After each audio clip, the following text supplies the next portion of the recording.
Faudrait éco-conception, bonjour. Mais pour être tout à fait complet sur ce sujet, je dois reconnaître qu'on pourrait, dans une certaine mesure, observer, au moins chez les espèces sociales, d'autres formes de droits plus ou moins respectées par les membres d'une même espèce. Par exemple, nous l'avons vu, on remarque très largement répandu dans le monde animal quelque chose qui ressemble à un droit de propriété. À l'évidence, la propriété acquise par un groupe ou par un individu sur un territoire est largement respectée par les autres individus de la même espèce.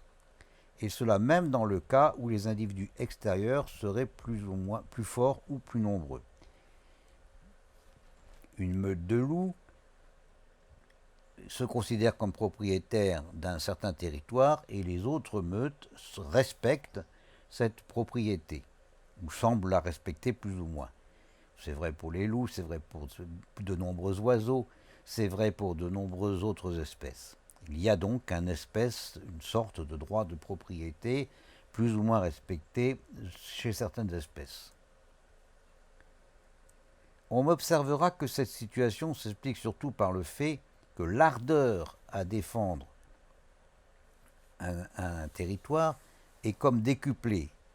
Tandis que les gens, les intrus, c'est-à-dire les personnes qui sont chez elles, défendent leur territoire avec une ardeur multipliée par 10, tandis que les personnes qui rentrent sur un territoire qui n'est pas le leur ont en général une agression inhibée.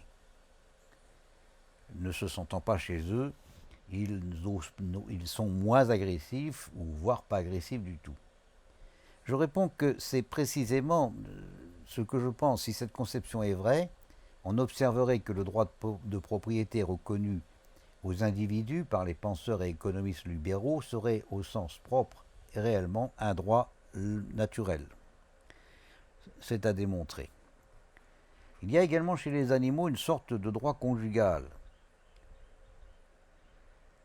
Et on pourrait en détecter beaucoup d'autres. Par exemple, nous avons vu que chez de très nombreuses espèces de singes, mais aussi chez certains canidés et d'autres mammifères, et chez beaucoup d'autres animaux, par exemple les oiseaux et certains poissons, les mâles ne courtisent pas les femelles et semblent au contraire inhibés par elles quand ces dernières sont reconnues comme accouplées avec d'autres mâles.